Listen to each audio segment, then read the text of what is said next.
no ar o podcast Desobediência Sonora, edição 114. Entrevista com os cursinhos livres da Lapa, Sul, Sé e Penha. Gravado no dia 11 de janeiro de 2017, na Faculdade de Educação da USP. Para outras edições do podcast, desobedienciasonora.mineral.org ou pelo Facebook e YouTube.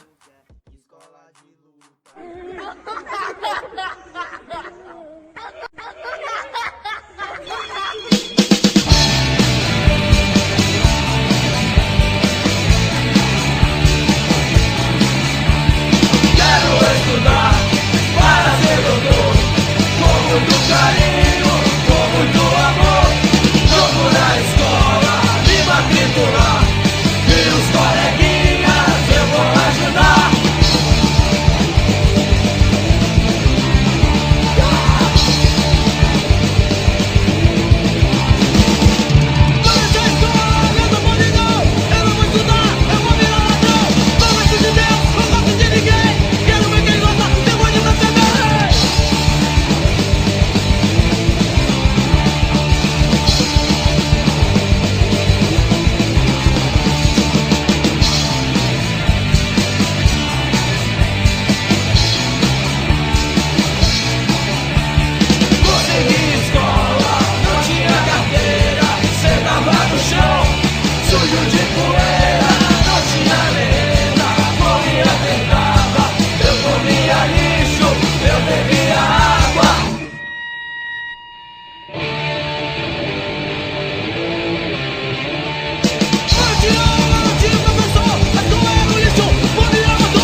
Estamos aí de volta ao podcast Desobediência Sonora e nessa edição eu tenho o prazer de anunciar a conversa com os cursinhos livres da Lapa, Sul, Sé e Penha. Gente, muito obrigado primeiramente por aceitarem esse convite para fazer essa conversa aqui hoje. Acho que em primeiro lugar, a ideia é de vocês poderem se apresentar, a gente saber com quem que a gente está falando aqui.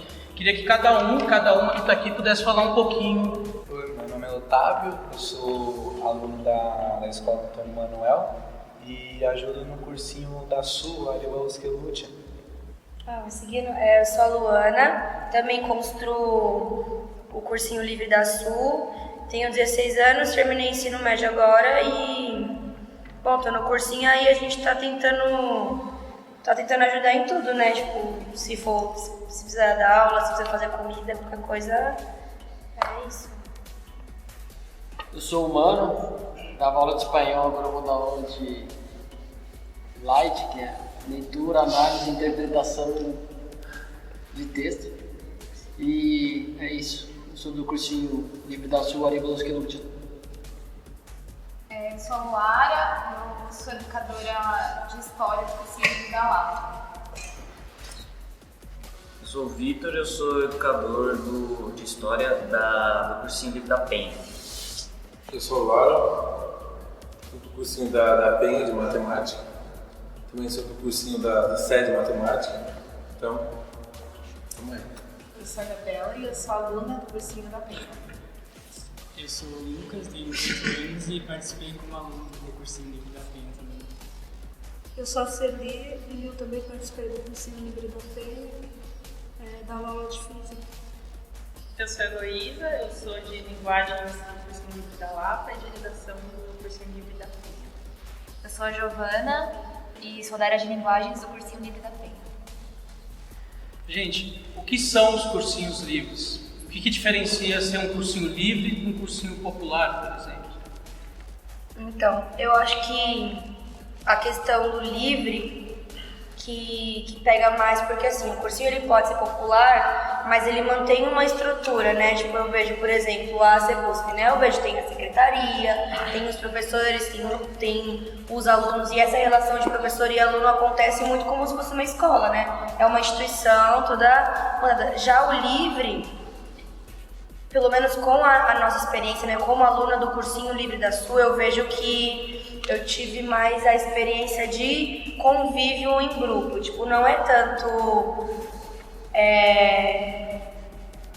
acho que não rígido, mas de ter uma conversa, de não ter tanto esse lance de o professor tá ali no pedestal e a gente não pode falar nada, tipo, é livre. Por quê? Porque se a gente tá achando ruim, a gente fala, se a gente quer mudar, a gente muda. Não tem esse lance de divisão. Acho legal também uma coisa que o cursinho paga, assim, às vezes até os chamados populares, é um negócio já feito, já. Na experiência que a gente tem com o cursinho Aribaluz, que é o último do cursinho da Sul, é algo que nasceu da periferia e foi montado ali. Então toda a questão de horizontalidade que a gente tem, que difere muito dos outros cursinhos. O fato de que tá tendo alguma coisa que não está funcionando ali, alguém está sendo desfavorecido, o problema vai ser sanado com a gente mesmo e todo mundo vai se olhar para ver onde consertar as coisas. Acho que é muito o que difere, a gente querer sair do formato escola e colocar um formato que seja para atingir todo mundo e para ajudar todo mundo. Esquecendo questão de nota, você não está ali para se mostrar melhor do que ninguém. Estamos ali todos como uma família e todo mundo para se ajudar. Se está todo mundo na mesma merda, vamos sair da merda todo mundo junto. Vindo pelo curso da Penha também foi feito em um mês, eu acho, não sei se foi isso. Mas deu tanto certo que a galera, os professores, os educadores, todo mundo, os alunos, foi uma coisa muito fechada. Não tinha professor lá em cima, então todo mundo estava junto, estava errado, dava opinião, tinha dúvida, falava, não sei o que, então foi uma coisa muito fechada. Então eu acho que é isso, é horizontal. Não fala a sua ideia, tá errado, tá certo, fala o que você quer, então esse é o ponto. Horizontalidade. Eu acho que isso aí se expressa até na estrutura física como a gente se coloca na sala de aula, né? Então, por exemplo, não tem um palco do professor que fica ali na frente com o microfone, como a maioria dos cursinhos que a gente está habituado a colar junto. As aulas são em roda, de repente eu, por exemplo, eu não sou formada em redação, mas sei que eu consigo dar um salve ali. Então vou lá junto com os alunos, exponho isso, falo, pô, eu não sei tudo bem, mas estamos aqui para somar com vocês. E a gente vai construindo muito junto.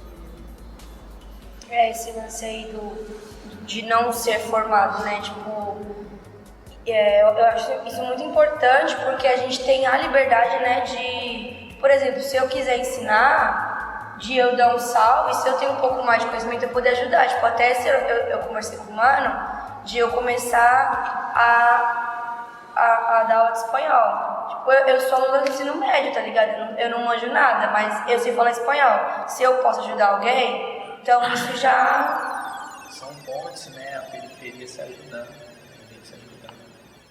Eu acho que essa pergunta é importante porque, de alguma forma, talvez esse podcast possa nos ajudar a entender o que nós temos de semelhantes e o que nós temos de diferentes.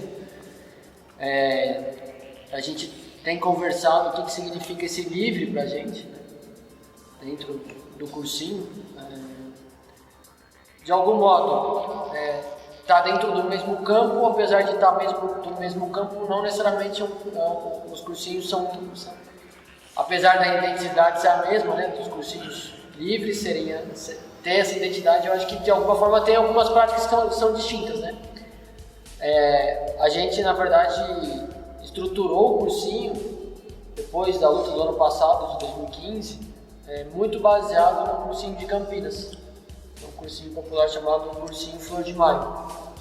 E eles trouxeram pra gente bastante a importância do aprender a aprender, né? De criar uma disciplina do estudo, uma autodisciplina.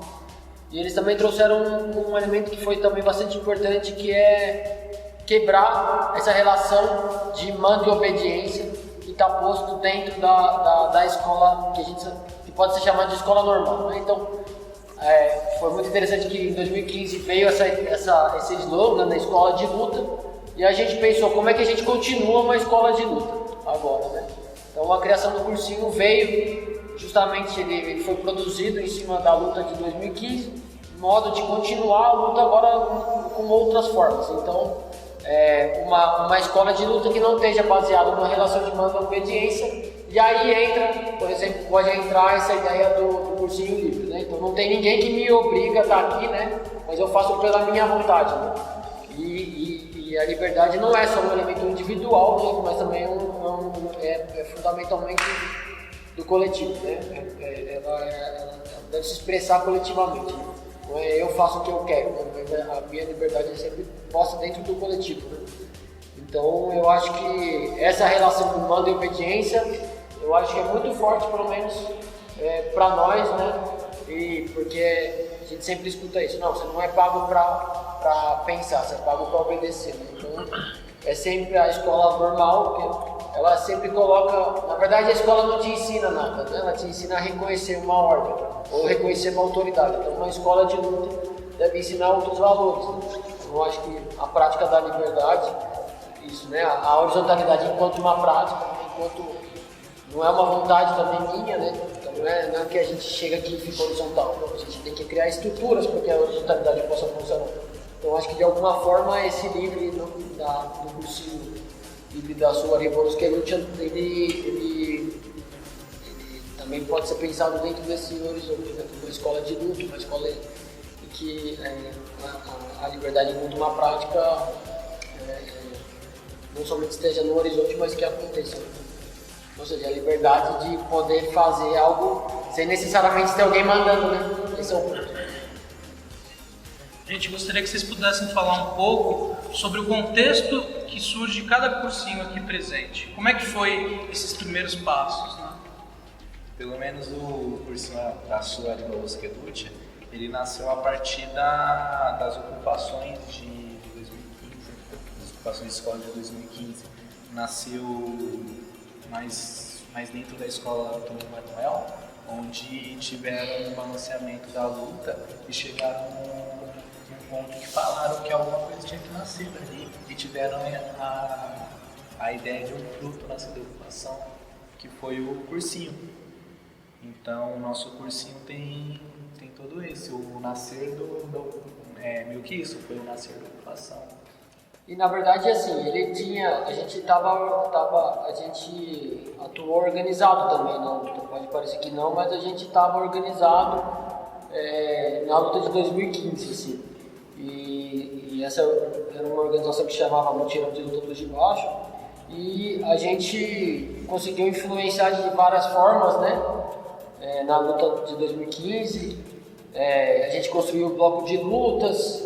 A gente tinha uma estratégia de construir um espaço de articulação das escolas para que fosse uma instância e as escolas fossem caminhando junto para a luta e decidindo a luta coletivamente, né? Então a gente articulou algumas escolas da Zona Sul, assim, foram bastante escolas, na verdade, quase umas 10 escolas da Zona Sul. Tinha Tabuão, tinha o Capão, tinha uma escola do Ângela, tinha do Jardim São Luís. E a partir do bloco de lutas a gente decide a fazer a ocupação do Antônio Manuel. Foi a primeira ocupação da Zona Sul, foi a que chutou a porta. Tinha ocupado o Fernão, algumas escolas do centro, tinha ocupado Diadema, e a gente chutou a porta do Antônio Manuel. E a partir dali foi bem interessante porque de alguma forma na Zona Sul você tinha, né, essa coisa da cultura muito forte, e às vezes a cultura até substituía a política, né? Então a gente até na reunião do bloco de lutas tinha pensado, será que a gente faz uma ocupação cultural? E a gente não, vamos fazer uma ocupação política e vamos ficar e vamos dormir. Então a gente começa um processo, os estudantes começaram a se organizar com a gente naquele momento. E aí, a partir do comando de greve, do bloco de lutas, a gente constrói o comando das escolas ocupadas, né? E aí, como tinha alguns dos militantes estavam indo nas reuniões do Mal Educado, a gente construiu pelo Mal Educado, algumas pessoas estavam indo na reunião, e construiu um comando de greve, de ocupação muito parecido com o bloco de lutas. E quando a luta acaba, a gente se depara com uma análise que os estudantes decidiram continuar a luta e as organizações políticas puxaram o freio da luta, né? Então eles decidiram sair da luta. As organizações que a gente estava nos ajudando, educado, a POSP, então decidem, os estudantes fazem uma assembleia no Frenão e decidem continuar a luta e as organizações saem da luta. E aí naquele momento a gente entendeu que também essa experiência das ocupações precisa, para ela ir além, ela precisa poder superar algumas limitações que estavam postas. Por exemplo, a autodisciplina, que é deliberar algo e executar essa deliberação. Então, o cursinho ele se desdobrou da luta porque a gente entendeu também que não bastava uma política do conflito. Era importante a gente também construir as bases da nossa autonomia. Assim. Até um pouco como os zapatistas falam, né, de construir as bases da nossa autonomia. A gente tinha pensado nisso, né, tipo, como é que a gente faz uma política do conflito e depois que a água baixa, o que a gente faz? Né? Fica pulando de luta em luta, saltando, vendo o que dá. Então a ideia de construir um cursinho, uma escola de luta, né, que fosse permanente, que não fosse só nesses momentos de ascenso, uma resposta a uma política do governo. Então era criar mesmo uma cultura, né, um elemento mais sólido. E aí foi quando a gente começou a construir o cursinho. Esses estudantes se aproximaram e a gente convidou o pessoal de Campinas para fazer, então eles fizeram uma formação com a gente e a partir dessa formação a gente falou, então ainda para esse semestre, e a gente começou em fevereiro, a primeira formação foi em fevereiro, e a gente começou as reuniões e o cursinho se lançou 13 de maio, assim, então a gente também foi bem... no fundo nem foi escolhido, né? A gente foi preterindo assim e acabou caindo no 13 de maio. Então esse é um pouco do início da história do cursinho. Né? E o Aníbal Osquelucha vem justamente das ocupações, porque os meninos, na hora que eles se identificaram muito com esse grito, né? Aníbal Osquelucha, que vem do Uruguai, que é uma história bem interessante, né? Que lá no Uruguai, na ditadura, eles para financiar a organização, que é a Federação Anarquista do Uruguai, eles faziam roubos de banco, né? E aí no roubo de banco os caras eles quase foram pegos e aí o cara que estava dirigindo, ao invés de começar a gritar palavrão, ele começou a gritar Aníbal Osquelucha. Então, e na verdade a gente contou essa história numa conversa com os estudantes, para a Bruna, para o Felipe, para o Jonas, e eles se identificaram com esse grito Aníbal Osquelucha. E aí no final da ocupação, quando eles foram entregar a escola, eles pintaram um muro assim, um muro preto e vermelho, escrito Aníbal Osquelucha, bem-vindo à nossa escola de luta, e escrito Aníbal Osquelucha. Se você entrar no Facebook, na nossa página Aníbal Osquelucha, você vai ver a bandeira anarquista, a bandeira é um muro de uma da escola do Dom Manuel, bem o muro de entrada. E daí eles entregaram a escola com essa pintado. Também teve outros casos assim que foram muito loucos as ocupações, porque os moleques foram muito inventivos. Né? Os moleques tinham uma escola que eles tinham todas as grades, assim, eles venderam tudo com ferro velho. E aí eles entregaram a escola sem grades. Então a história do Aníbal Osquelucha tinha um pouco essa. Assim. Deixa eu falar então da Lapa. Acho que da Lapa, cronologicamente, assim, foi o primeiro que surgiu, né? Surgiu no final de 2014, dentro da Casa Mafalda. A Casa Mafalda era um espaço, 2014, a Casa Mafalda era um espaço autônomo libertário, que estava aqui na Lapa, que durou 5 anos, acabou agora em 2016. E era uma casa em que algum grupo de pessoas propunha algumas atividades de cunho libertários. Também tinha no enfim, sempre essa tendência. E só que ela só era ocupada aos finais de semana e no período noturno. E o grupo que geria era composto majoritariamente por educadores. A gente pensou, poxa, por que esse espaço está fechado aqui durante a tarde, pela manhã? Vamos fazer alguma coisa com educação. Nesse mesmo ano, um pouco antes dessa ideia, a gente recebeu a Mayu, que era uma moça que trabalhava nas escolas comunitárias na Argentina, e aí a gente começou a pensar um pouco nessa ideia de escola comunitária, cursinho livre e tal. E aí foi isso, chamamos os contatos próximos, assim, os coletivos que a gente sabia que tinham interesse em trabalhar com educação, com pedagogia libertária, e até gente da região, assim, que a gente sabia que estava em algum corre de educação. Fizemos a primeira reunião. E essa primeira reunião acho que foi mais importante porque a gente começou fazendo com as pessoas que já queriam estudar lá. Então a gente já divulgou. Ó, a gente vai fazer um cursinho e estudantes e educadores colhem aí para somar. Então desde o início ele foi construído junto também, assim. Nunca foi de cima para baixo, sempre nessa tendência horizontal mesmo. E aí, em 2015, começou o corre mesmo. A gente começou com bastante gente, bastante estudantes, assim, 2 salas, uma de 15 e uma de 10. E educadores, eu acho que algo em torno de 30, sei lá, 40. Tinha bastante gente mesmo, mas aí, enfim, o capitalismo é essa coisa estranha na nossa vida e a gente acaba tendo que se deslocar para outros lugares que não da militância, né? A gente terminou o ano com poucos estudantes, mas a maioria conseguiu ingressar na universidade pública ou por alguma coisa do governo, tipo ProUni, SISU, sei lá. E com poucos educadores também que estão no corre até hoje. A Penha surgiu de um contexto de propriedade privada, olha que coisa muito louca. O cara tinha a garagem dele lá, era também desse corre de educação, chamou mais 2 pessoas e a gente falou, nossa, vamos fazer um cursinho tipo mês que vem pro Enem, pra rolar. E a gente já tinha experiência da Lapa, tinha a galera da Sé, a gente já estava em contato com a Sul, falou, pô, vamos fazer. E assim surgiu o da Penha, numa garagem, com poucos educadores também, foi uma sala de 10, 11 pessoas.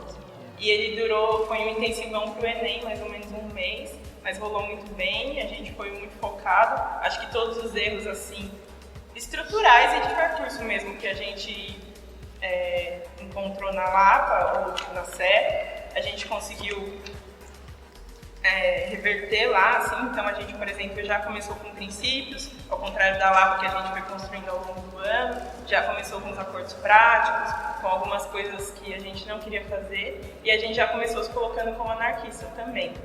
Então, acho que isso foi importante até para a formação, que não é só para o vestibular, mas para a formação política dos estudantes, né? Bom, o cursinho da Penha, até assim, no início assustou, mas não assustou. Porque assim, a gente chegou, eu pensava que era um curso assim, com o professor lá em cima, porque eu vi a proposta que eu vi no Facebook, só que eu não imaginava o que seria uma garagem de uma casa, literalmente, assim, com o professor sentado em uma roda. É muito diferente você ver um professor te ensinando em uma roda. Aí, na minha primeira aula, assim, foi tipo, o cativeiro, foi que me apaixonei de primeira, porque a gente vê o pessoal super legal, assim, não tem, tipo, o professor conversando com a gente normal, sem aquela superioridade, assim. E isso foi o que, pelo menos eu, me incentivou a continuar por cima. E a gente não tinha mesa, era uma lousa improvisada, às vezes acabava a luz e o ônibus passando, era uma avenida. Só que, pelo incrível que pareça, a vontade de estudar era maior do que todos esses problemas e não interferiu nada. Só mostrou que se a gente quer, a gente pode. É só ir lá e fazer e boa. Não precisa de um espaço, uma sala quieta, uma mesa, nenhuma. A gente ficou 2 meses lá, escrevendo na coxa mesmo e vamos que vamos, fazendo cálculo e tal. E isso foi muito legal, porque a gente via os corres do professor, do seu Zac, do Aragão, tipo lá, o Alan fazendo os negócios, eles preparando lição, falando, pô, galera, vocês gostaram dessa matéria? Tava uma dúvida, chamando no privado, você pedindo pra corrigir redação lá, tentando mandar redação. E isso foi muito importante, porque meio que não tem nenhum contrato, não tem nada, não tem nenhuma obrigação dela, assim, de querer ensinar a gente. E mesmo assim, os professores ficavam no pé, mandavam lição, a Luciana mandava várias lições pra gente. Era chato, mas era legal, porque ela tava fazendo por livre e espontânea vontade. E isso que ajudou bastante, pelo menos eu, continuando por cima. Só mais um lance, que aqui a gente quer te falar do cursinho da Sul, que aqui a gente funciona num local que se chama Fundação Julita, que era uma propriedade de uma família lá, que tinha uns cafezais e tal. E é um lugar assim, que funciona um curso que é tipo o CJ, né? Tem o CC, não sei se é CJ, tem o EMEI e tal. Aí eles se deram uma sala, né, por conta que é ao lado do Antônio Manuel.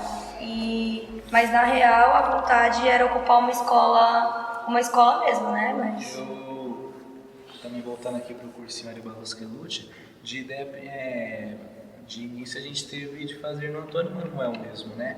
Foi por várias complicações através da diretora também, acabou de a gente não podendo fazer lá e optando por esse outro espaço, que é a Fundação Julita, que era mais ou menos o mesmo terreno, que era assim, era a Fundação Julita e a escola, e no mesmo terreno, que uns anos atrás foi separado, ergueram um muro entre a Fundação Julita e o Antônio.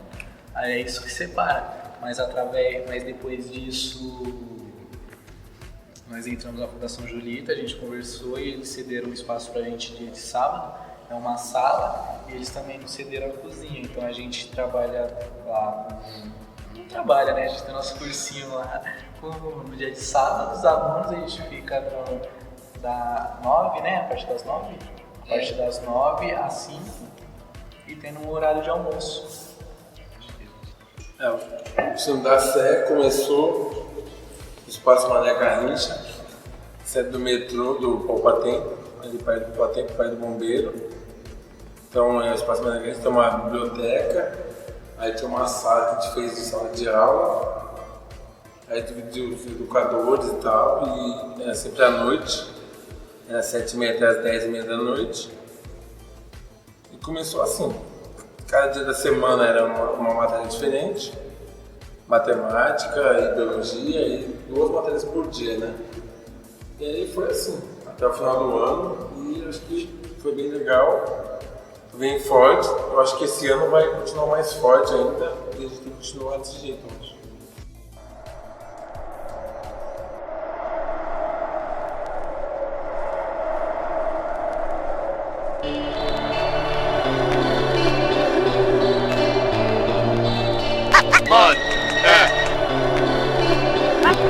A justiça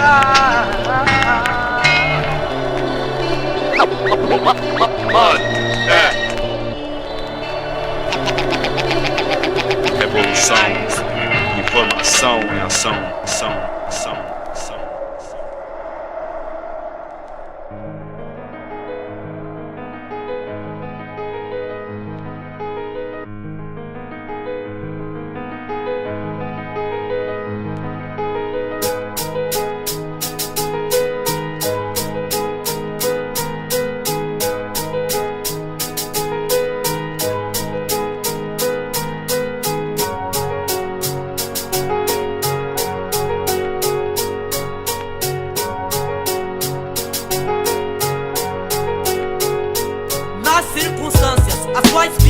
sobrevivemos. Problemas que afetam o povo da periferia. O que se passa pela sua cabeça quando se está desempregado? Seus filhos passando fome, uma grande família, e a necessidade pede. Você põe na mira pessoas que não tem nada a ver com seu cotidiano de vida normal. Lá se foi um dia, nasce o outro, então é CNJ como sempre visa tudo. Um homem decadente parado em meio ao tempo, sem nenhum propósito de progresso consigo mesmo. Está só, você está só, rodeado pela maioria das pessoas, vindo de má conduta sem nenhum objetivo. A sua mente pequena queimando por dentro, queima, queima. Eu lamento, só que não te entendo. Você anda tomando várias atitudes que não convém, e desde então o seu cotidiano de vida é normal. Se tu lutas, tu conquista, é tipo assim. Se tu lutas, tu conquista, é tipo essas. Se tu lutas, tu conquistas, vai vendo. Povo brasileiro, sofredor, bom exemplo. Se tu lutas, tu conquista, é tipo assim. Vem Deus. Se tu lutas, tu conquista, é tipo essas. Vai, vai, vai. Se tu lutas, tu conquistas, vai vendo. Povo brasileiro, sofredor, bom exemplo.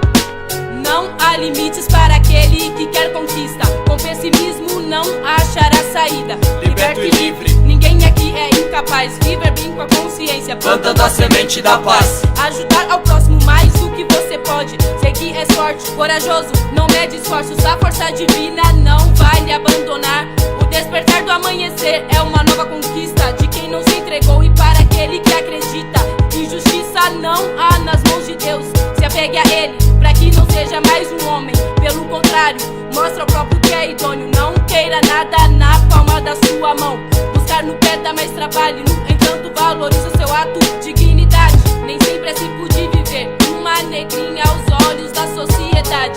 Piedade, Senhor, tem de piedade de todos aqueles, espelho de uma heróica virtude. Daqueles meus irmãos desacreditados da vida. Eu digo a eles: se tu lutas, tu conquista, é tipo assim. Se tu lutas, tu conquista, é tipo essas. Se tu lutas, tu conquistas, vai vendo. Povo brasileiro, sofredor, bom exemplo. Se tu lutas, tu conquista, é tipo assim. Fé em Deus. Se tu lutas, tu conquista, é tipo essas. Vai, vai, vai. Se tu lutas, tu conquistas, vai vendo. Povo brasileiro, sofredor, bom exemplo. Enquanto haverá vida, haverá esperança. Carrega essa frase contigo desde sua infância. Sem cessar, sem parar, sem vacilar.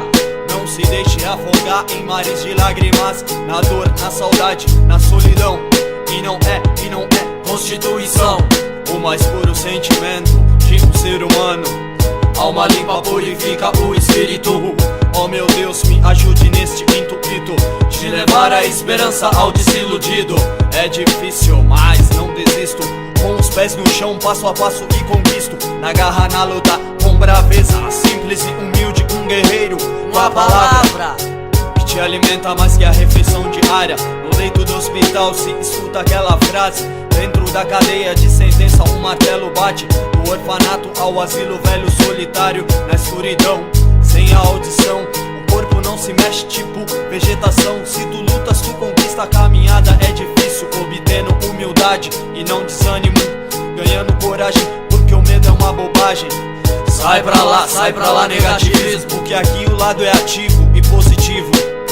Se errou, volta do início. Sem ansiedade, desta vez criativo.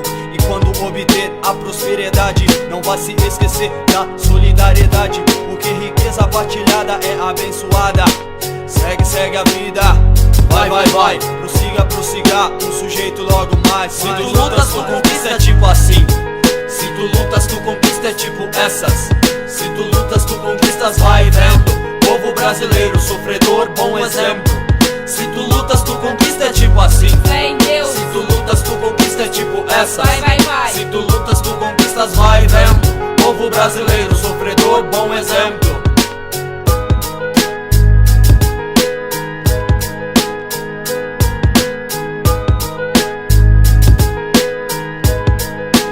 A verdade, o amor, a luz, o afeto, a coragem e a fé tem que partir de cada um de nós. Viver, crescer, desempenhar-se. Trabalhar, produzir, prosperar é vencer sua meta, pois tu és útil, graças a Deus.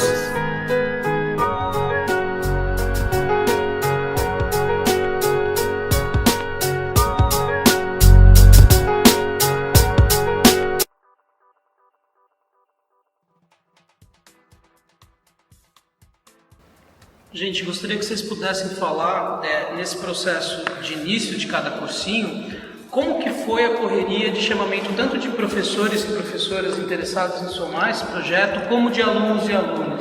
Como que se dá essa movimentação? Como que vocês fizeram para isso acontecer?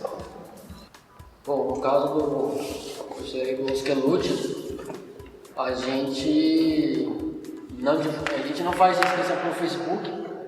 A gente, nesse primeiro ano e nesse segundo ano que a gente está, a nossa ideia já funcionou assim no começo, a gente passar nas escolas, conversar nas escolas, deixar as fichas de inscrições nas escolas e depois recolher essas fichas e fazer o processo de seleção. Nesse primeiro ano, assim, a gente abriu uma turma de 40 e recebemos mais de 120 inscrições, então foram muitas inscrições. E foi um processo muito doloroso de fazer a seleção, porque, por exemplo, o pessoal até do Flor de Maio, que foi o cursinho que a gente estava mais próximo, e assessorou a gente mais próximo, mas a formação que eles nos deram era, prioriza as necessidades das pessoas. Então, prioriza Escola estadual, né? estudante de baixa renda, escola estadual, algum estudante trans. De certa forma, priorizar aquele que está sendo já desfavorecido por si já. E aí a gente fez o processo de seleção desses 120 dentro dessa... A gente fez isso, a Elo falou, né? A gente construiu alguns como que eu posso dizer? A gente construiu os princípios do cursinho, com as pessoas, então tinha educadores e educandos, estudantes e educadores, já desde o início da fundação do cursinho. Então o cursinho começa na primeira reunião que a gente fez com a formação com 3 estudantes e 2 professores. Então desde lá foram sempre os estudantes que mais estavam à frente do processo. E a gente foi construindo as reuniões com os educadores, e a gente estruturou os princípios do cursinho, e a partir disso a gente tirou um parâmetro para fazer esse julgamento das fichas. A gente construiu esse julgamento junto. Então a gente fez um processo de seleção e foi na base mesmo da militância de cada um passar nas salas de aula. A maioria dos educadores são educadores da Quebrada, são educadores ali da Zona Sul mesmo. Poucos educadores vinham do centro para lá, ou da Lapa, como é o caso de alguns companheiros que vinham. Mas a maior parte, tinha uma menina, por exemplo, a Terra, que tinha acabado de passar na USP e era uma moradora ali do Ibira. Então, ela dá aula de física. Então, vários professores ali, e esse processo de seleção a gente construiu sempre dentro das escolas. Esse ano a ideia é passar nas escolas, fazer esse trabalho de distribuição das fichas, deixar em algumas escolas e em algumas casas de cultura, tipo o Bloco do Beco, a própria Fundação Julito, onde a gente está. Só que hoje a gente também entendeu que não necessariamente o processo de seleção vai ser, não vai ser, a gente decidiu que não vai ser o critério socioeconômico, porque também não faz sentido a gente ranquear entre os mais pobres, sendo que a gente já está na Quebrada, né? Então não se trata mais de ver quem que tem mais necessidade, mas talvez agora seja quem tem mais disposição, né? Quem tem mais vontade de fazer e quem que está afim mesmo de fazer. É isso, assim. Então a gente chegou nesse acordo. Então a gente vai fazer a nossa, até aproveitar para a divulgação, já o merchandise aí, o Milton Neves. O período de inscrição do cursinho na Sul começa no dia 20 e termina no dia 18 de fevereiro. As aulas começam no dia 4 de março e a gente fez a gente vai fazer um sarau no Feirão, né? Então um espaço ali do Jardim São Luís, na segunda semana de fevereiro, como uma forma também de divulgação do cursinho, dia 10 de fevereiro. Então essa é da nossa estratégia de... Só lembrando também a importância do Facebook e do boca a boca, né? Por exemplo, eu fui uma aluna que minha mãe me marcou no bagulho lá, tipo, Fundação Julita vai ter um cursinho e tal. Aí ela me marcou, eu fui lá e vi a ficha. O que também foi meio treta, porque muitas pessoas viam que era da Fundação Julita e achavam que a gente fazia parte da Fundação Julita e ligavam lá na Fundação e ninguém tinha informação, ninguém sabia nada. E eles também não falavam assim, olha, entre em contato com não sei quem. Tipo, muita gente vinha pra mim e falava assim, mas e aí? Ainda tem cursinho? Porque eu ligo lá na Fundação Julita, eles falam que acabou. Aí você fica tipo... a Fundação, na verdade, ela deu um aporte muito grande pra gente. Eu acho que assim, a gente tem que ser bem grato a eles, porque eles abriram muita porta só da questão da internet. Mas é que esse é um pouco... Houve muita confusão no início da construção do cursinho, porque a gente eram pessoas que nunca tinham feito cursinho, ninguém ali fez cursinho, ninguém teve a possibilidade de fazer um cursinho, ninguém nem ter estudado no cursinho, nada. Então a gente não sabia como fazer um cursinho. A gente tinha feito uma conversa com o pessoal em Campinas, ele explicou o cursinho e a gente falou, então vamos fazer. E a partir dessa vontade, e também teve várias coisas, a gente, assim, não foi a maior organização possível. Muitas vezes até para esclarecer assim, que olhando de fora, muitas vezes parecia que o cursinho era bagunçado, né? Mas é que se você olhasse de dentro aqui, a organização ela nunca está pronta, né? Ela sempre é uma prática, então ela sempre precisa de ajuste, precisa para que ela mantenha em funcionamento. Então, o começo do cursinho, ele teve esses altos e baixos. A gente às vezes se organizava bem e num segundo momento também desorganizava. E aí também, apesar do pessoal da Julita sempre estar muito próximo da gente, às vezes ficava difícil a comunicação, até por causa que a gente não os conhecia e eles também não nos conheciam, né? Então eu acho que e aí acontecia isso, as pessoas ligavam na Julita e a Julita não sabia o que responder, porque a gente não tinha passado para a Julita. Então é mais falha nossa do que falha da Julita mesmo. Assim. Não, mas não falando que foi culpa da Julita. Não, eu sei, só para esclarecer assim, esse ponto, né, que eu acho que a gente teve, a gente ainda tem, né, mas a gente tem menos hoje, nesse ponto de tipo, as informações às vezes não batiam. A gente até fez uma nota, que a Fundação Julita ajudou a gente a divulgar e tal, sempre ficava, mas vai começar quando? As inscrições estão abertas ainda, então ficava sempre porque como isso foi um elemento que foi interessante assim na Zona Sul, porque na Zona Sul tinha um cursinho do Padre Jaime, que era um cursinho que funcionava dentro da igreja ali no Ângela, e que era tocado pelo CIE, né? E tinha um cursinho do pessoal do Emancipa lá no Valo Velho, que é lá no fim da Zona Sul, do fim do Jardim Ângela, ali, que já é fronteira, eu até morava ali do lado, é fronteira com a estrada Tapecerica. Então o cursinho da Sul, ele foi o primeiro ali perto das pessoas. Então, foi assim, nós começamos o cursinho e as pessoas falavam, nossa, que da hora, a gente pode fazer um cursinho. Então foi algo que assim movimentou muito ali a Quebrada. Aí logo em seguida que a gente fez, que a gente iniciou, que a gente arrancou, já saiu o cursinho do Capão e movimentou assim de um jeito bem importante mesmo. Aí já começou uma construção mesmo. O pessoal lá do Padre Jaime chamou a gente para conversar, para tentar pensar lá, né, os cursinhos lá da Zona Sul. Então foi algo que era uma demanda muito forte da Quebrada, só que pelo cotidiano, até pelo cotidiano da esquerda, que muitas vezes a esquerda esquece, né, de fazer o trabalho de base, o trabalho comunitário, né? Então assim foi algo foi algo que movimentou bastante e deu frutos, né? Acho que sempre a construção de um novo cursinho é sempre uma alegria, né? Porque é sempre uma possibilidade a mais para a Quebrada, né? Verdade, que ajuda, né?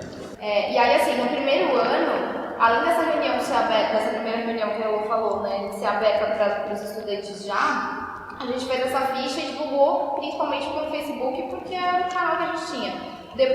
Mas a ideia da inscrição, né, da matrícula e tal, ela segue alguns princípios também de prioridades, né? Mulheres, pessoas trans, pessoas negras, enfim, tem todo um critério. E aí eu lembrei depois, enquanto o Mano falava, que a gente foi também nas escolas da região ali na Lapa e fez um chamado, tanto que boa parte do ano passado dos nossos estudantes eram alunos das escolas da Lapa, inclusive porque em 2015, durante as ocupações, a gente foi dar algumas aulas, em vez de dar aula no cursinho lá na Casa Mafalda, a gente foi dar aula em algumas escolas ocupadas, por iniciativa dos próprios estudantes que foram lá buscar algumas atividades ali para fazer, encontraram a casa, chamaram a gente e a gente foi dar as aulas lá. E aí eles entenderam que existia esse cursinho e eles muito se matricularam também depois no cursinho, né, na Lapa. E pensar que também as escolas ali da região da Lapa, as escolas públicas, elas são atendem geralmente o pessoal de Pirituba e de outros lugares que não moram necessariamente trabalhar na Lapa, que vem pra Lapa para trabalhar, enfim, que a Lapa é o centro ali daquela região da Zona Oeste, do Noroeste. Enfim, então vinha muita gente de escolas públicas nesse perfil, assim. A gente tinha uma galera grande que foi quem terminou o ano com a gente, inclusive, que era de Freio da Rocha. Enfim, então é mais ou menos essa pegada, assim. Mas a principal divulgação para massa é pela internet. A gente faz, na verdade, a gente não faz uma ficha de inscrição. A nossa ficha de inscrição é online, né? A gente divulga o endereço, é tipo um Google Docs. Google Docs, de inscrição online. E aí a gente faz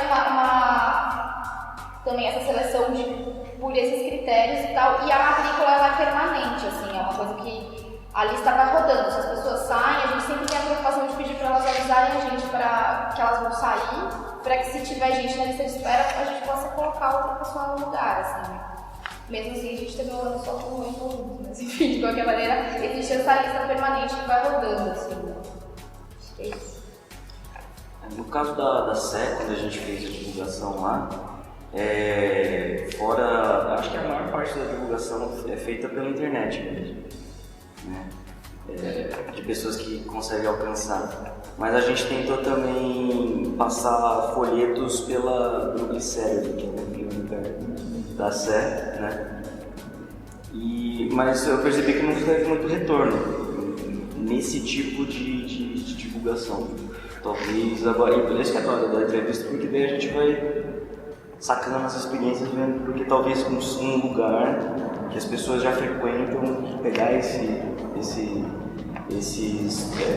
folhetos que já sabem, que a gente foi entregando na casa da galera, na rua, uma panfletagem ali no Glicério. E não teve tanto retorno, assim. Apesar das pessoas do cursinho da SE serem ali da região próxima à SE, elas tiveram acesso a essa informação pela internet. Talvez seja um esquema mesmo de conversar com as diretoras e passar na sala de aula. Isso. Uma coisa que a gente percebeu é que, mesmo em 2015, né, com toda a ocupação e tal, com todo o clima de enfrentamento, mesmo sendo as pessoas que fizeram o enfrentamento, as diretoras recebiam a gente bem até, porque também é bom para a diretora abrir esses canais de comunicação, sabe? Então ela também fica numa posição mais confortável, né? Então talvez fazer esse esquema mesmo de pedir para passar na sala de aula seja mais efetivo, porque aí você consegue conversar com as pessoas, consegue explicar um pouco do cursinho e O único problema disso é que o nosso período de divulgação é justamente o período de férias, né? Então, a gente pensou justamente a gente até postergou um pouco, a gente deixou para março para fazer a divulgação no início das aulas, para a gente poder entrar nas escolas e conversar com os estudantes, assim. Então a gente planejou mesmo esse planejamento em dezembro, a gente fez e a gente marcou as datas justamente para pensar nessa forma de conversa. Porque assim, eu acho que o Facebook ele ajuda muito, mas como é muita informação, muitas vezes assim, eu acho que a gente está perdendo estamos perdendo a capacidade mesmo, né, de ir no boca a boca, no olho e conversar e entrega o panfleto e fala, olha, isso, sabe, essa política do... Eu acredito assim que quando vai alguém, pegar um exemplo, tá lá na escola, na sala de aula mostrando o panfleto, ela tá mais intimada a prestar atenção do que ela só vê um negócio no Facebook, um negócio na internet e pronto. Você tá ali explicando um negócio cara a cara com a pessoa, querendo ou não, ela vai dar um ouvido maior e você, de certa forma, consegue puxar mais pessoas do que simplesmente você passa um exemplo bobo, você passa num determinado número de escolas e você joga essa mensagem no Facebook, joga a mensagem, o mesmo número de mensagens que você joga no Facebook é o número de escolas que você passou. Muitas vezes você ali no presencial, você vai atrair mais pessoas, que às vezes o Facebook tá ali como forma só de um passatempo da pessoa e a pessoa não quer ligar para estudo, política, trabalho, essas coisas. Eu acho que essa é a questão que favorece muito ser no olho a olho, ser no boca a boca. E um ponto importante também é que ano passado, em 2016, a gente dividiu de um jeito assim bem simples, na verdade. Como eram professores e estudantes que estudavam ali, então eram os próprios estudantes que passavam na sala de aula os professores. Então eles já eram do local, da escola, então tinha uma proximidade maior, né? Tinha uma entrada, né, maior. Né? Então eu acho que isso ajudou bastante também, a gente recebeu um número maior de inscrições, né? A gente até quando viu 120, a gente, mano, o que a gente faz? Coloca 60 pessoas na sala de aula? Tipo, mano, o que a gente vai fazer? E um ponto que eu acho que a Laura falou, assim, da inscrição ser permanente, a gente até, assim, a gente chamava as pessoas, só que um elemento que a gente percebeu no final do ano, a gente já tinha conversado isso no começo, mas a gente ficou mais orgânico no final do ano. É que normalmente as desistências, elas têm motivos. Seja ela na escola, ou seja ela no cursinho. Então, por exemplo, a gente teve algumas desistências de meninas que não conseguiram continuar o cursinho por causa de filhos. Eu mesmo tinha uma dificuldade que eu dava aula com a minha filha no braço, porque a minha filha não tinha com quem ficar. Então, assim, ou estudantes que não conseguiam vir por falta de dinheiro da condução. A gente, quando planejou o cursinho em 2016, a gente já pensou, a gente tem que garantir o almoço, porque a gente não pode pressupor que esse estudante tenha dinheiro para marmita ou para comer fora de casa no sábado, porque às vezes o dinheiro está tão curto que até o da condução fica difícil. Então, e aí a gente precisa fazer o dinheiro não só do almoço, mas também, se precisar, do dinheiro da condução e tal. Então, esses elementos foram muito presentes quando a gente planejou o cursinho, né? Acho que também o que ajuda, não pode supor que o aluno, por exemplo, bobo, tenha o dinheiro, tenha o computador em casa, tenha o celular em casa para entrar no Facebook para estar liberado. Exato. Para fazer a ficha de inscrição, né? Porque muitas vezes a pessoa... Pode ser que não tenha, talvez, tudo bem. Você tem acesso ao Facebook, por causa dos planos de operador, ele não consegue sair do Facebook, né? Ele não consegue migrar para o Google. Então ele não consegue ter acesso à ficha. Muitas vezes o celular é mais próximo da gente, mas muitas vezes a pessoa não está com dinheiro para internet, não dá dinheiro para entrar no Facebook. Você indo na escola da pessoa ou tá ali na comunidade da pessoa, você vai passar pela pessoa e a pessoa vai ter acesso a essa informação. Acho que isso que ajudou bastante nos cursinhos. Bom, do processo da Penha de divulgação, a gente teve que fazer meio acelerado assim, né? Porque foi pouco tempo, a gente planejou o cursinho para fazer o intensivão pro Enem no final do ano, então a gente fez meio correndo assim. Mas foi principalmente por internet, né? A gente contou, grande parte dos educadores eram da saída da Lapa, então a gente pegou os contatos próximos e pediu para divulgar. Foi no boca a boca também. A gente fez os panfletos para divulgar pelo bairro, no Centro Cultural da Penha, em algumas escolas também. A gente usou quase o mesmo formulário que o da Lapa, a gente foi bem baseado assim, no formulário da Lapa. Os critérios também da prioridade para a mulher, pessoas não brancas, LGBT. E foi mais assim para o processo da Penha de divulgação.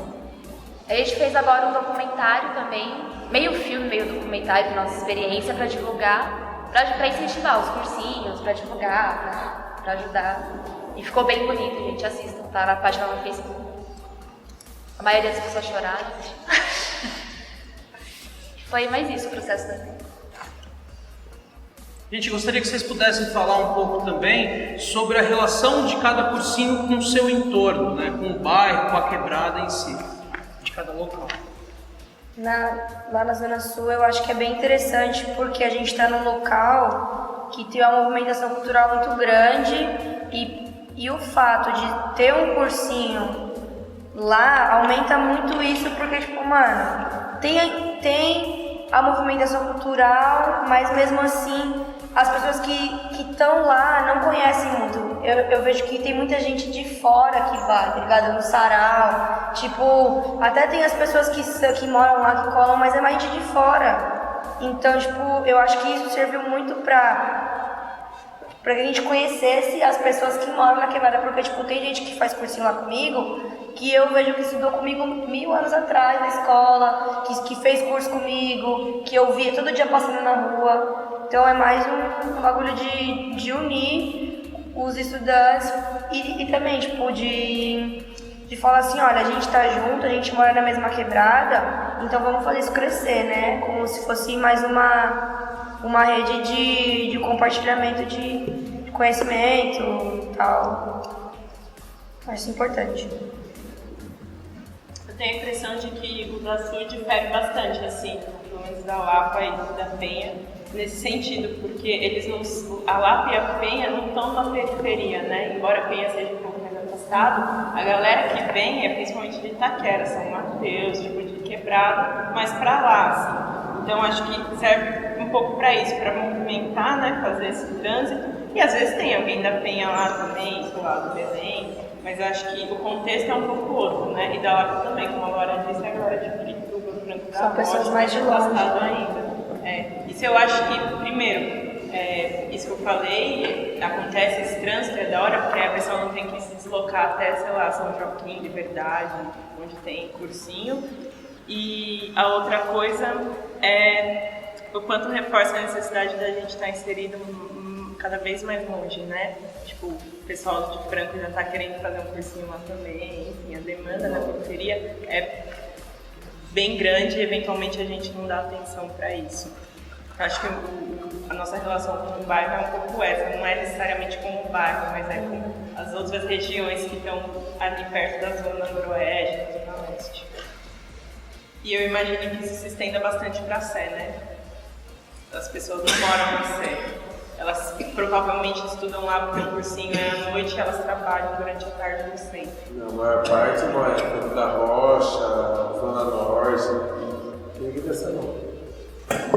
Mas sabe igual o Victor falou do pessoal passando no centro, então ninguém dessa não.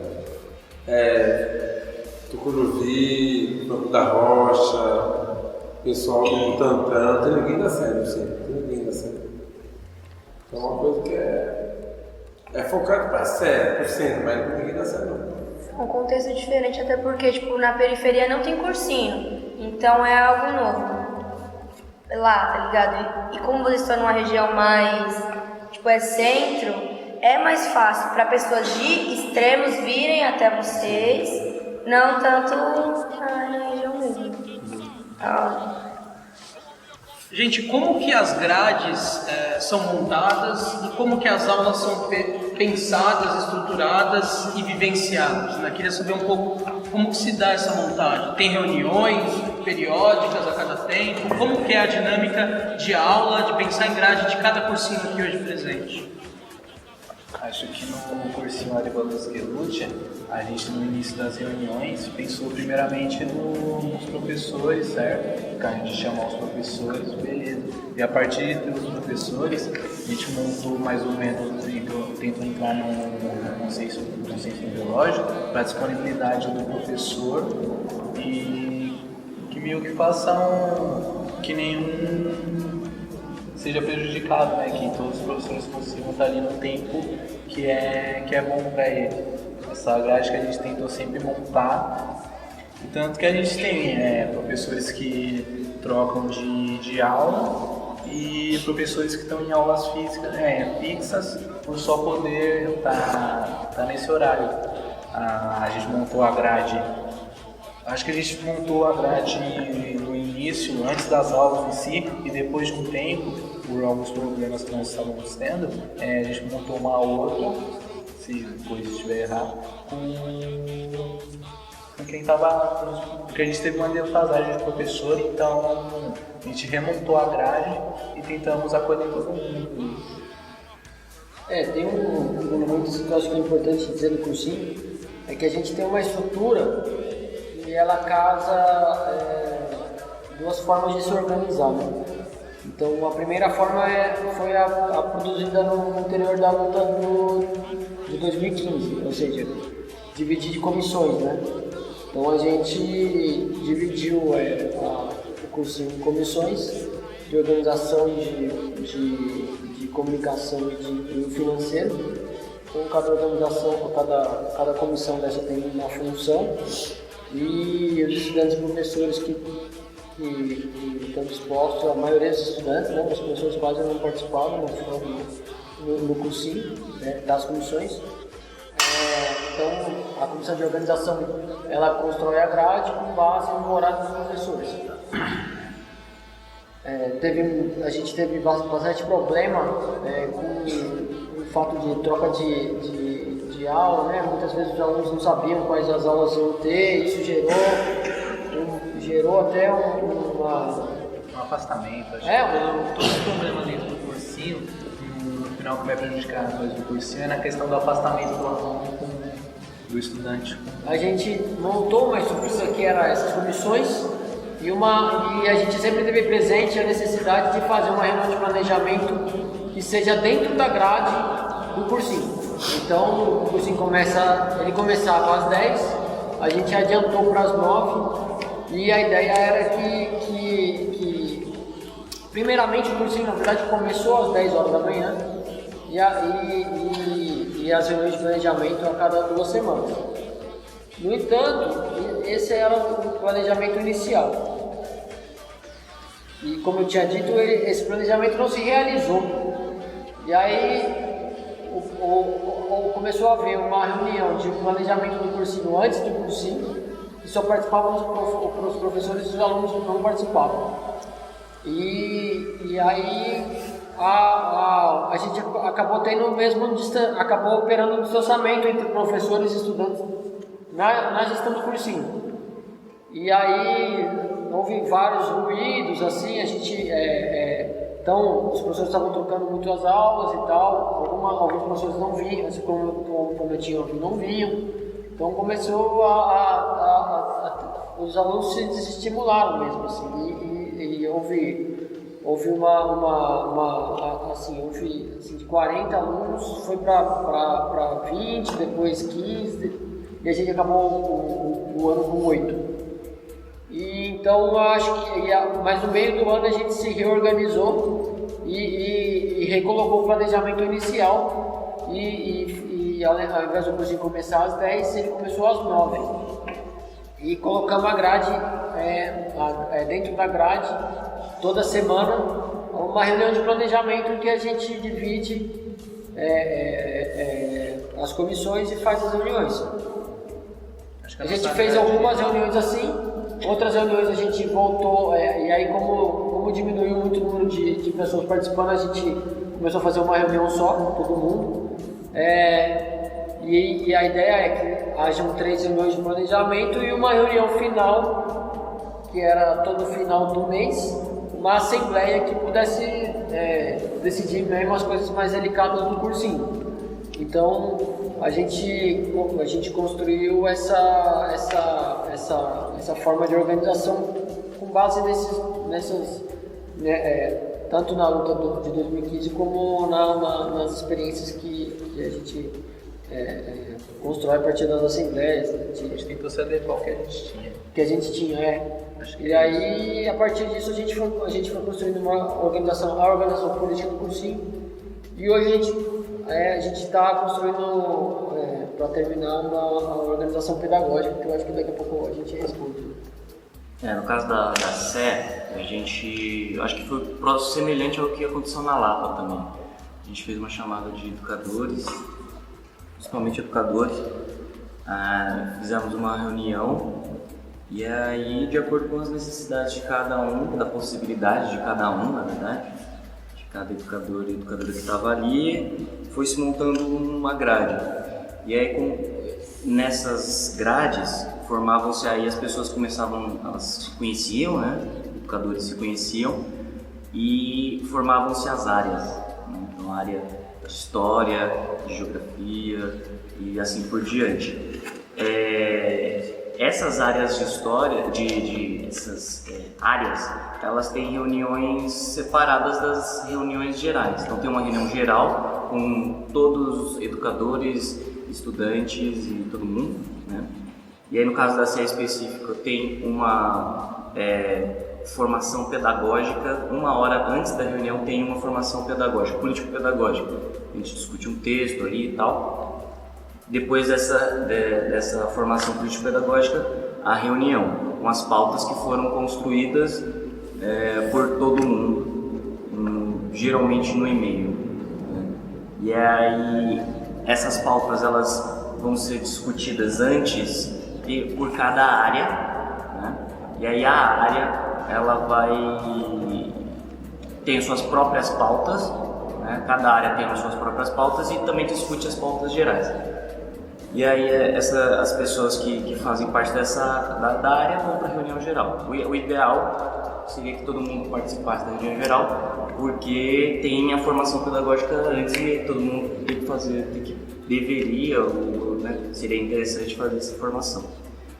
E aí nessas reuniões específicas de área, tem no caso, por exemplo, da história, quando a gente estava na Lapa, a gente discutiu como que a gente queria dar a aula. Então tem uma liberdade, assim, no sentido da gente experimentar outras formas pedagógicas de se transmitir esse conhecimento específico, no nosso caso era a história.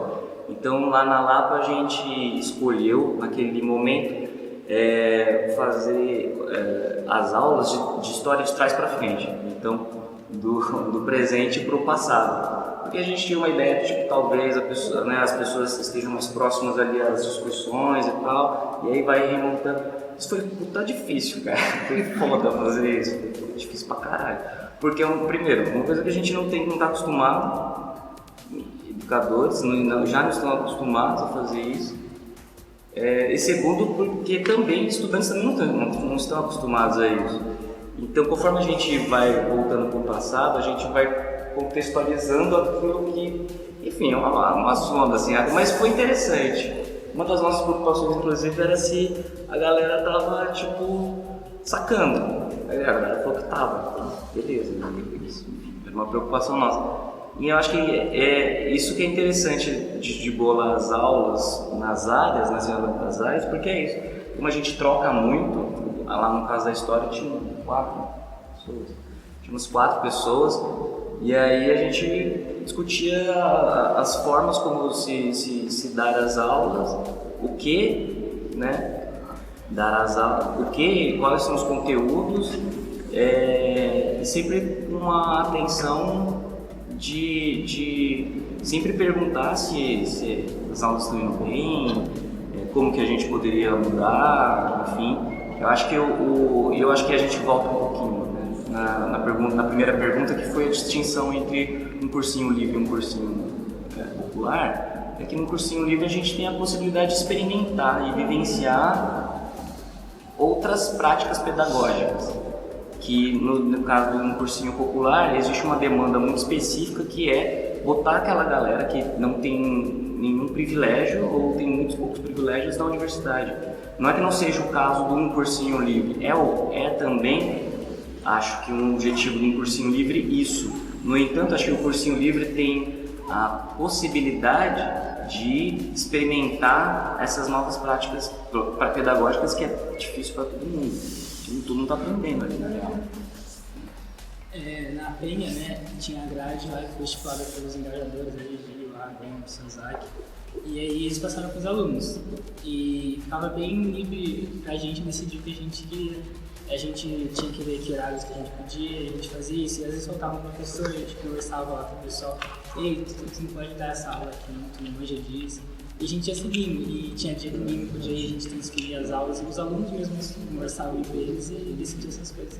E também, tipo, tinha alguns momentos que os professores tinham algumas ideias diferentes de trazer outros conteúdos de fora, como o Sanzak trouxe um documentário, um cara que fazia documentário lá na Amazônia, né, e tipo, ia passar pra gente o documentário que ele fez, e a gente tinha uma discussão. Falava pra gente, pode trocar aula de matemática, colocar essa aula e depois passar a aula de matemática pra sexta. O pessoal mesmo, não falavam isso, e a gente concordava, chegava a um acordo e montava essa grade, assim. Apesar deles terem pegado pessoas que se propuseram a participar e tudo mais, a gente que via o que era mais importante, assim, tal, no momento certo. Acho que boa parte do que o Vitor falou contempla a Lapa também, assim, acho que tirando esse momento de formação anterior à reunião, que a gente começou a fazer nas, acho que 3 últimas reuniões desse ano que passou, mas acho que de quando o Vitor estava na Lapa para esse ano agora, de 2016, aconteceram algumas mudanças na grade que eu acho que foram importantes, assim. A gente tem reuniões mensais também de organização, que são assembleias gerais, assim, reunião pedagógica, político-pedagógica e tal, enfim, uma vez por mês. E no final de cada semestre a gente tem um fórum, que pode ser de 2 a 3 dias, assim, depende da quantidade de coisas que a gente vai discutir e tal. E geralmente, até o primeiro semestre de 2016 aconteceu assim, de ter um dia só para os estudantes e depois 2 dias todo mundo junto. No final desse semestre agora, em dezembro, os estudantes todo mundo achou por bem fazer 2 dias só e todo mundo junto, não precisava ter um dia específico só para os estudantes discutirem questões específicas. Mas no fórum do final de 2015, as estudantes todas trouxeram uma questão para a gente que a gente julgou importante levar em consideração para o ano seguinte, que foram algumas mudanças na grade. Então a gente tinha aulas de 1 hora e 2 horas. E aí a gente passou a ter 2 aulas, né, de 2 horas, a gente passou a ter 3 aulas de 1 hora e 20 nesse ano. E aí nisso sobraram alguns espaços, sobraram alguns espaços na grade e a gente achava muito importante, além dessas assembleias mensais, ter um espaço de assembleia semanal para a construção política, justamente porque as nossas assembleias mensais elas aconteciam de final de semana e muitos estudantes às vezes não conseguiam estar. Então, durante a semana, era um espaço que eles tinham garantido na grade para conseguir discutir as questões relativas ao cursinho e se organizarem para pensar quem poderia ir, por exemplo, numa reunião de final de semana, tirar algum representante, que não precisaria estar todo mundo. E aí a gente colocou esse espaço de oficina, tinha um espaço que era um espaço de assembleia, né? Tinha um espaço de oficinas, que a gente convidava pessoas de fora para pensar outras questões, então teve oficina de bordado, teve oficina de comunicação, eu não lembro, mas enfim, não era esse nome, elas mudaram o nome. Enfim, tinha uma oficina de práticas de diálogo, eu acho, era esse o nome. Teve oficina de mini transmissores, teve uma série de oficinas que outros coletivos, outras pessoas interessadas vinham dar essas oficinas. E tinha um outro espaço que aí a gente avaliou no final do ano e não deu muito certo, que era um espaço de aulas interdisciplinares. Porque nosso horizonte é pensar que o cursinho todo deveria ser interdisciplinar, mas a gente não consegue ainda dar conta disso. Então a gente tinha esse espaço para pensar essas aulas interdisciplinares. Só que como ela era à tarde, numa sexta-feira, e todo mundo já tinha super encaixado os seus horários, nem sempre a gente conseguia ter educadores. Então sempre havia essas lacunas também que você falou, de professor, às vezes, tal, e aí, enfim, os próprios estudantes se organizavam ali para preencher esses espaços que acabavam ficando vazios, assim. E aí eu acho que para esse ano, e aí no ano passado também uma demanda que veio foi que a maioria dos estudantes tinham muita dificuldade em coisas meio básicas de matemática. Então a gente começou o ano pensando numa quinzena básica, que era pegar os basicão de matemática e interpretação de texto, que eu acho que eu vou passar essa coisa da aula, né?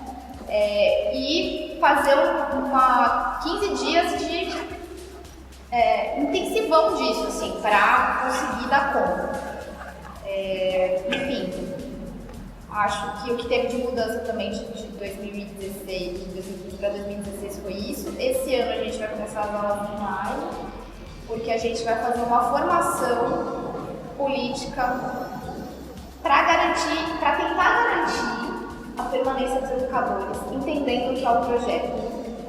A gente vai começar, a gente está arriscando, assim, é um super, não sei se vai dar certo, mas enfim, a ideia é essa, a formação é para os educadores, e se algum estudante já quiser participar também pode, super bem-vindo, mas a ideia é, vamos entender o que é o projeto para tentar garantir uma permanência de educadores do começo ao fim, assim.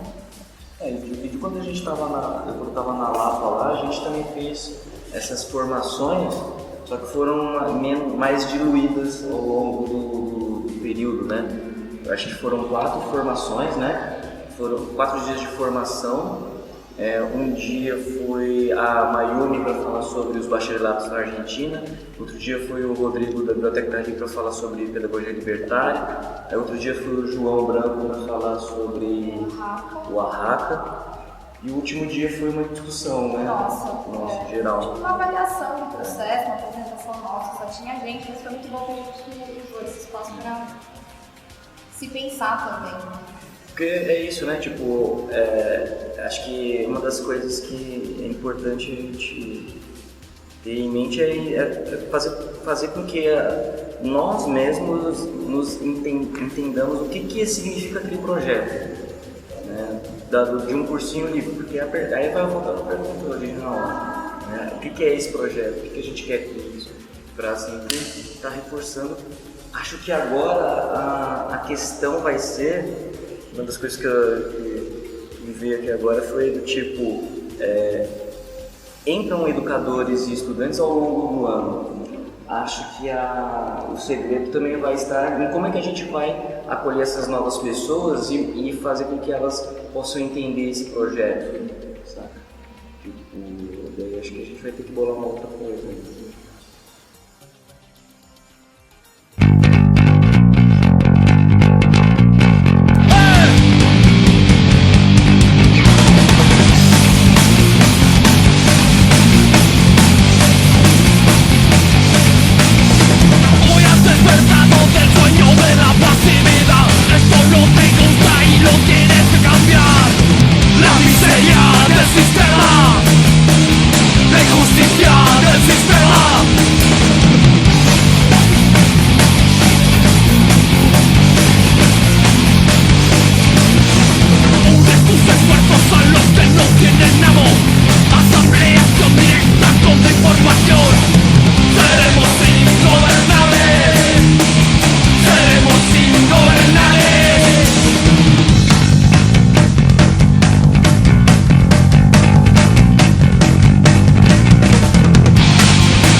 Gente, quais são os gastos existentes para se manter um cursinho e quais são as estratégias para conseguir essa grana? Queria que a gente pudesse compartilhar, porque cada cursinho deve ter uma experiência nisso, também um corre diferente.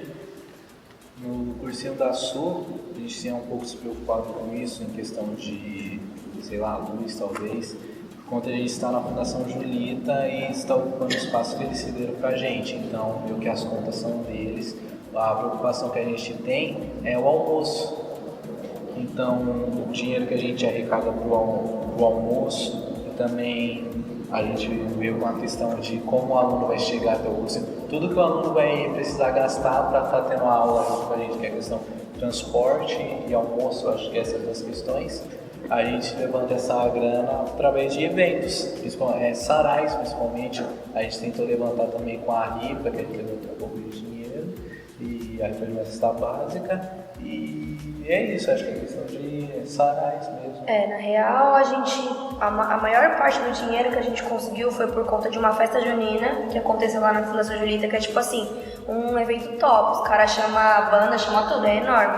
Aí a gente conseguiu fazer uma bandinha de doces, vendemos doce e, sinceramente, acho que foi com esse dinheiro que a gente foi se mantendo. O dinheiro foi R$600. E pro sarau, que a gente fez um sarau, na verdade, né?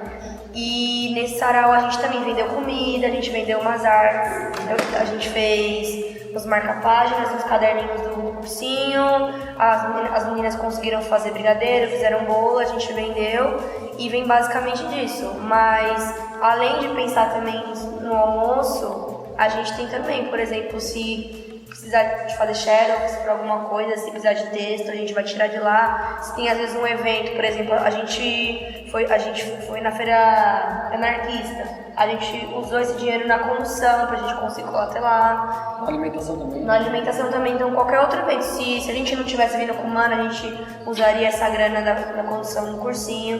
Então são essas pequenas necessidades aí, sempre nessas, né, de vender coisa. Já que tem muita gente que faz arte, eu fiz o marca-página dos cadernos, a outra menina fez filtro dos sonhos, fez brinco, então é mais na base da venda mesmo.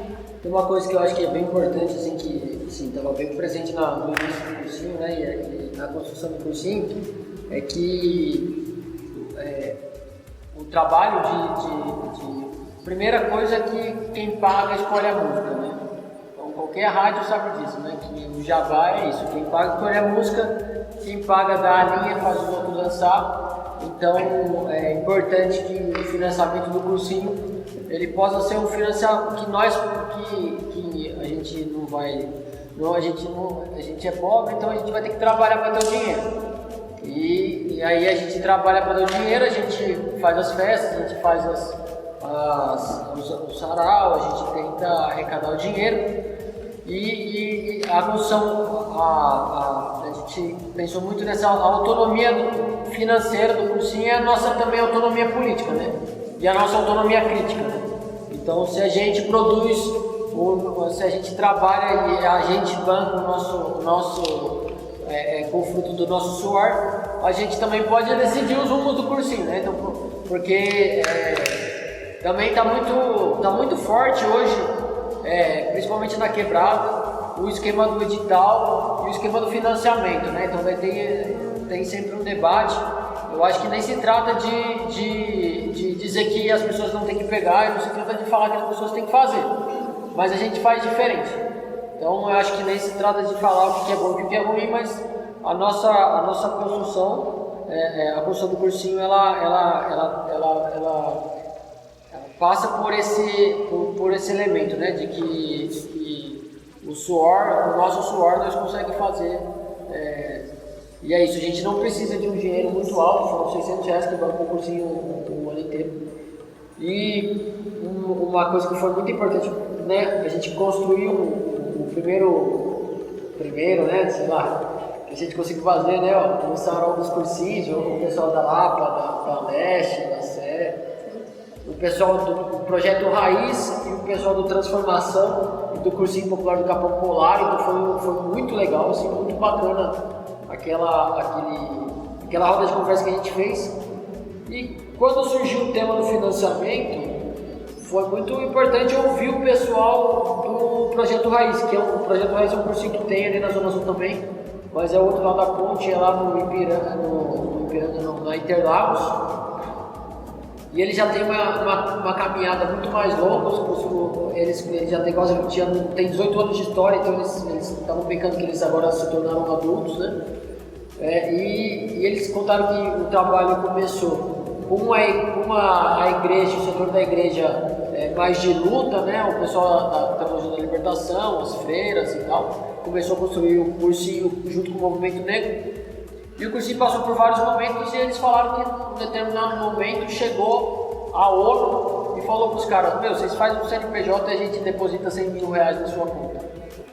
E aí os caras olharam para essa organização internacional e falaram: mano, o dinheiro que a gente precisa é muito baixo para a gente manter um cursinho, então não tem por que a gente pegar esse dinheiro. E os caras disseram não pro dinheiro da ONU. Se foram 100 mil reais, os caras falaram: não queremos. Então, e o cursinho, o projeto Raiz, assim, pelo menos para mim foi impactante ouvir eles dizerem, né? Então eles, com 18 anos de caminhada, eles têm sempre isso em mente a cada final de ano. Pô, será que o cursinho vai existir ano que vem? Porque depende das próprias pernas, né? Não depende de uma estrutura do Estado, não depende de um financiamento para continuar caminhando, depende deles, né? Então eu acho que essa é a nossa maior riqueza mesmo, assim, construir algo que dependa somente da gente.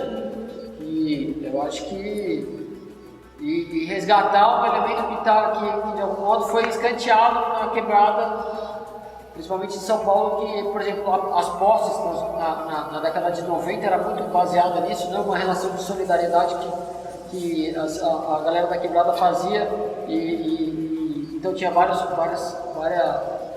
faz uma posse de break, faz vários tipos de posse e um ajudando o outro. E eu acho que, assim, no limite, pensando já politicamente, o governo do PT, ele de alguma forma ele institucionaliza a cultura na periferia para controlar a cultura e controlar esse potencial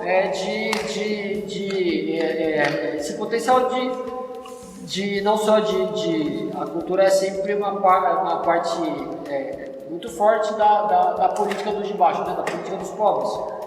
Você vai ver o maracatu rural, era os caras no sertão pernambucano, e eram os mesmos que eram das ligas camponesas. Então a cultura sempre habitou o universo da política e o universo do conflito. Então, ao institucionalizar a cultura, eles tentam amenizar o conflito que está posto, principalmente na quebrada. Então, eu acho que o cursinho, de alguma forma, ele trabalha também sobre isso também, né? Coloca essa questão do financiamento e falar. Beleza. Na Lapa, os nossos gastos, enquanto a gente está localizado na Casa Mafalda, era o material didático e o aluguel do próprio espaço, né? A gente ajudava em uma parte. E no primeiro ano a gente não tinha renda para ajudar no transporte dos alunos, mas a partir do segundo a gente fez uma campanha de financiamento coletivo e rolou bem, a gente conseguiu uma grana boa. Isso bancou, por exemplo, esse ano de 2016, grande parte do transporte de quem estava estudando e eventualmente de algum educador que precisava. Mas no geral os gastos são isso, material didático.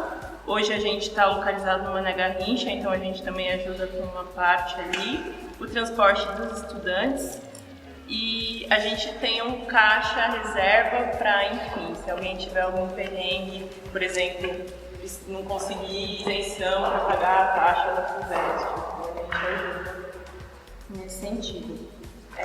Agora no final do ano a gente decidiu que para 2017 a gente quer fazer outra forma, acho que muito pensando assim nessa autonomia financeira e política que o Mano está comentando. Então a gente não quer depender de outra campanha de financiamento coletivo de pessoas externas que às vezes nem conhecem o projeto direito e vão e dão uma grana e recebem uma recompensa. A gente não quer mais isso, a gente quer pensar a nossa autonomia mesmo. Então e também sair um pouco dessa lógica de doação cristã, assim, a galera doa porque, enfim, rico é essa coisa estranha mesmo. E dar lá uma grana para financiar o projeto social e ir para o céu. E a gente não quer isso, não quer relação com esse tipo de dinheiro.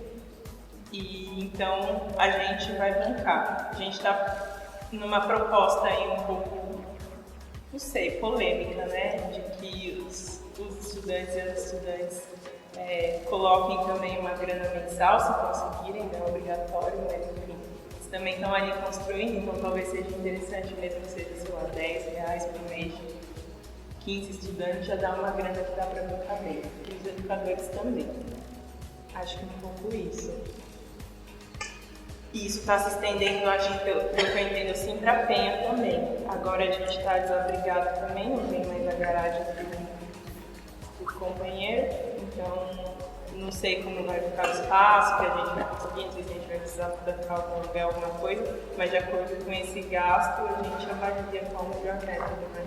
Para não ficar também, não tem lucro, não tem que ficar juntando dinheiro.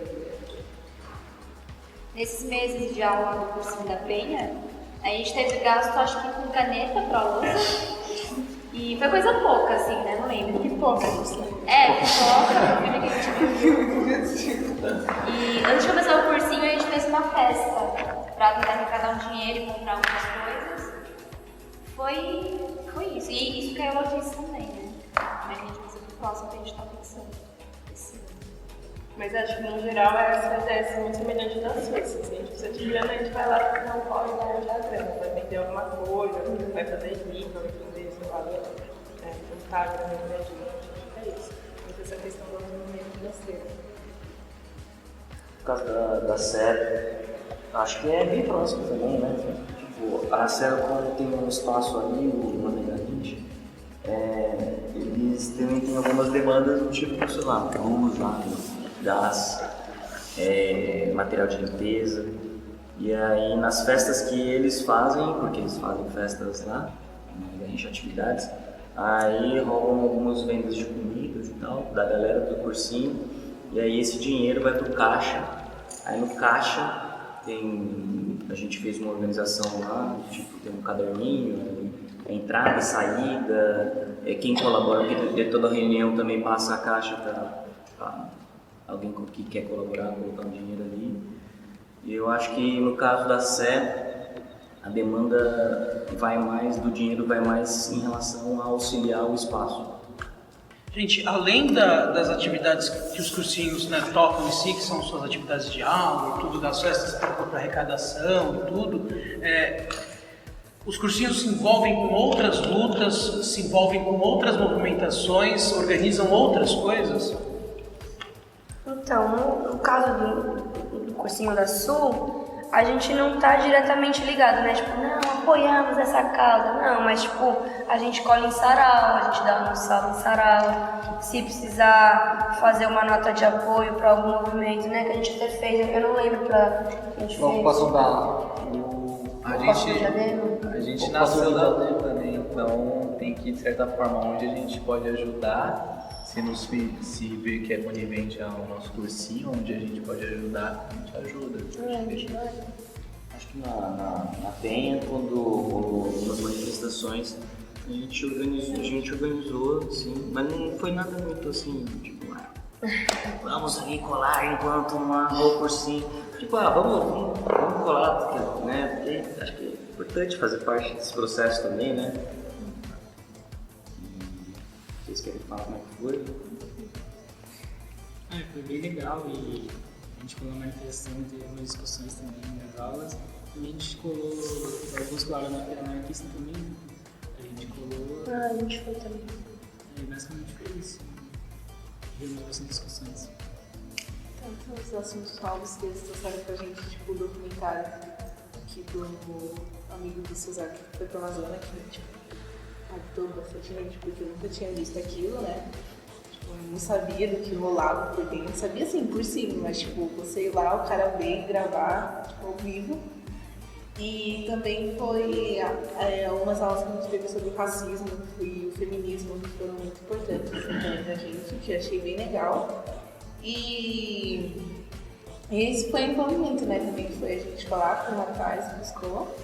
E são essas aulas alternativas. Tipo, não tinha como só falar de conteúdo no meio, né? Tipo, é impossível. A gente tinha que falar do que estava acontecendo no país, o que sempre aconteceu no país e tudo mais. Eu acho que o movimento com a luta se dá assim, né? Tipo, por serem cursinhos livres, a gente tem a liberdade de discutir esses assuntos que a gente não veria se fosse em um local fechado conservador, né? É mais da prática que é colocada dentro da sala, não tanto, tá bom, você não gosta de manifestação, tá bom, mas vamos discutir isso, né? O que está acontecendo? O que você está achando da política, né? É mais a discussão. Eu acho que o que o Mano colocou antes do tipo atividades fora, no sentido de teve o sarau que colou em todos esses cursinhos. E aí foi super importante aquele encontro lá, porque deu para sacar, por exemplo, quais são as práticas diferentes de cada cursinho ali, as especificidades que cada um faz de diferente e o que a gente pode agregar com essas discussões, né? Tanto é que na Penha a gente vai fazer uma chamada para novos educadores, a gente fez uma chamada para a galera de pedagogia, de psicologia, porque a galera do cursinho de transformação tem uma área de saúde. E a gente seria interessante. Tem uma demanda específica da galera de transformação porque é uma galera, né, que sofre uma violência brutal, assim, mas isso não exclui que outras pessoas também que fazem parte de cursinhos livres também não sofrem. E eu acho que é por isso que a gente também achou interessante na última balança chamar essa galera. Essas atividades que não dizem respeito apenas às aulas, mas com os outros grupos, outros cursinhos, elas são importantes para a gente conseguir aprender com a experiência do outro. Né? É importante a gente seguir com as nossas próprias pernas, combar com as nossas próprias experiências, mas sacar a experiência do outro que é da hora e ver como é que a gente pode usar esse tipo de forma. Tem uma coisa que eu fiquei, assim, a gente não conversou no cursinho na aula, mas eu fiquei pensando nisso, né? Foi muito importante essa roda de conversa que a gente puxou mesmo, assim. Eu acho que talvez nós precisamos caminhar mesmo, assim, até acho que foi bem da hora ter feito essa entrevista, porque possibilitou a gente estar aqui e estreitar os laços. Eu acho mesmo que talvez seja importante nós caminhar mais no sentido mesmo de construir uma relação mais próxima entre os cursinhos. Por que eu digo isso? Há uma estrutura, há uma rede de cursinhos, no entanto ela não sai do papel, ela se mantém, ou ela uma vez por ano que se encontra, assim.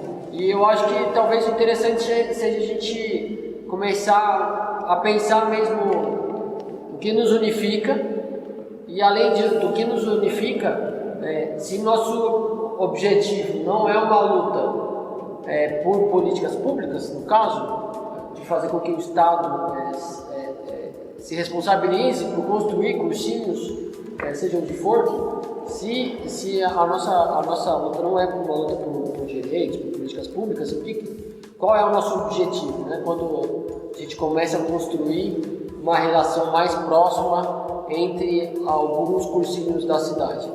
Eu acho que, sinceramente, esse é um desafio mesmo que talvez possa ser um desafio muito interessante para nós, né? Entender, não só entender, mas o que nós podemos articular junto, quais são as lutas que nós podemos articular junto, por exemplo, uma greve dos professores, uma nova luta dos estudantes, ou então, mesmo que seja, não sei, algo que apareça e que a gente consiga lutar, mas que não necessariamente precise ficar sempre a reboque das lutas, né? Mas que a gente consiga organizar as lutas e também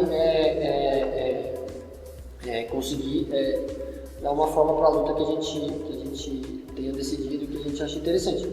Não sei, eu fiquei pensando muito nessa de construir mesmo, começar a construir mais essas reuniões entre os cursinhos, para que a gente possa entender mesmo quais são os nossos objetivos, o que nos une, quais são as nossas semelhanças, as nossas diferenças, e aí então ter um foco, né, para fazer a luta. E eu vejo isso por Campinas.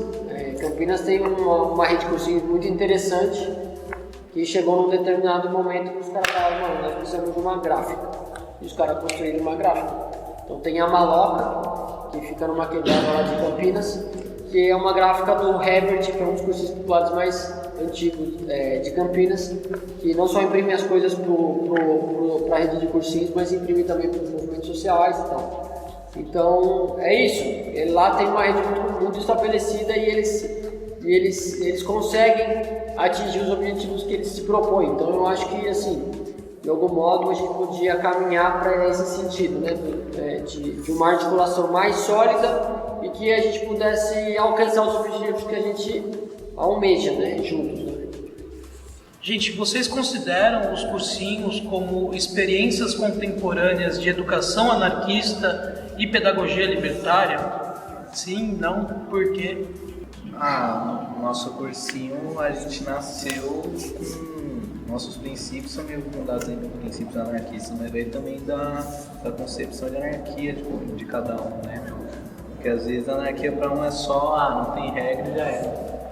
Então acho que o Arilas que luta muito a questão anarquista é o fato de nós por nós, estamos aqui para nos ajudar. Eu até diria assim que, não sei, né? Eu acho que o cursinho, ele tem pessoas que se identificam com essa ideologia, tem pessoas que não se identificam. O cursinho não é um cursinho anarquista, a gente nem se pretende ser. Até porque tem gente que não conhece, na quebrada vai falar de anarquismo, né? Não conhece, né? Então, assim, o anarquismo o cursinho não se pretende ser anarquista, o cursinho é um espaço em que cabe todo mundo que quer fazer o Enem, que quer fazer o vestibular, que quer voltar a estudar. Então não tem esse corte, esse recorte, né? Então apesar de ter pessoas que se identificam com essa ideologia, ou se identificam com libertário, se identificam como libertários, o cursinho não é. Ele tem seus os acordos práticos, os princípios, as estratégias de luta, sim, que também não são algo do anarquismo, né? Sei lá, ação direta, o federalismo,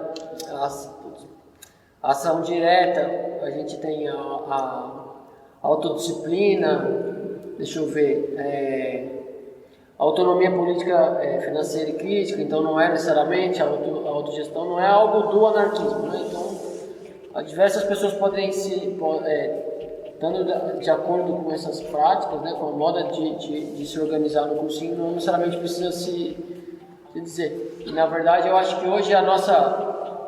Eu vou falar para vocês que eu sou bem... Apesar de me considerar anarquista, eu não conheço muito da educação anarquista e da pedagogia libertária. O que a gente tenta trazer esse elemento do aprendizado, né, de aprender a aprender, de aprender a estudar, da autodisciplina. E uma coisa que a gente tem construído, que foi uma demanda muito dos estudantes que trouxeram, que a gente está nesse ponto de construir uma proposta político-pedagógica, a gente chama de estratégia político-pedagógica, que é também fazer um elemento de transição entre a escola e uma escola de luta, um cursinho popular. O que seria esse elemento de transição? Acho que você falou uma coisa que foi muito importante assim, para a gente. É muito importante os exercícios fora da sala de aula, porque ajudam a fixar as coisas que foi na sala de aula. E além de tudo, a gente não pode esquecer que o vestibular é um treinamento, é um condicionamento físico. Então você tem que responder as questões em um determinado tempo dentro de um jeito, né? Então você tem que aprender esse jeito, e o único jeito de aprender esse jeito é fazer. Então esses exercícios fora da sala de aula, eles ajudam a condicionar ao vestibular, ao Enem. E a gente pensou uma estruturinha assim, que está em aberto, mas a gente está construindo isso, de um elemento de transição entre a escola e o cursinho, para que o aluno não caia e se desanime e, eu não sirvo para isso, sabe? Um dos elementos mais fortes para nós é isso, você não serve para isso, então você não tem que entrar na universidade, você não tem que tentar, é isso, sempre querem colocar a gente como se a gente tivesse que estar nos postos mais baixos da escala da divisão do trabalho, né? Então nós sempre temos que ser o caixa, nós sempre temos que ser o segurança, nós sempre temos que ser os que recebem menos. Porque se a gente for sonhar que a gente quer fazer universidade, que a gente quer fazer outra coisa, não, isso não é pra gente. Sempre ficam repetindo isso pra gente. Então é importante que a gente também não assuste, né? Daí se eu chego num local que tem muito conteúdo e que eu não consigo, eu me sinto menor e eu desisto. Então, é isso que eu ia falar, que acho que mais do que dar um nome pro tipo de pedagogia que a gente está usando, é experimentar um tipo de educação inclusiva, porque a educação que a gente tem é totalmente excludente na real, né? Porque, tem muitas pessoas que, como você disse, que tem dificuldade com coisas básicas também, algumas aulas têm, vezes que a gente vê, às vezes eu sei uma coisa que muita gente não sabe, vice-versa, e de poder ajudar. Tipo, se você sabe, me dá um toque, me ajuda, e se eu não souber também, você pode me ajudar. Mas a questão do incluir e fazer com que esse aprendizado seja coletivo e seja, como que eu falo, que seja legal pra gente aprender, porque não é legal a gente ir numa sala e falar assim, putz, mano, preciso decorar esse negócio, que negócio difícil, e fica chato, porque você se sente mal de se sentir burro, de você não conseguir absorver isso. Acho que a gente tenta, acima de tudo, é acolher. Acolher, né? Isso. É isso, pode chamar de qualquer forma, pode lembrar qualquer forma de aprendizado, qualquer corrente, sei lá. Mas o que a gente tenta fazer, pelo menos dentro do nosso cursinho, é só acolher as pessoas, tentar ajudar elas. Eu acho que assim, eu acho que claro que tipo, os princípios e as práticas, autogestão, ação direta, esse acolhimento e tal, elas não são de propriedade de uma ideologia, né?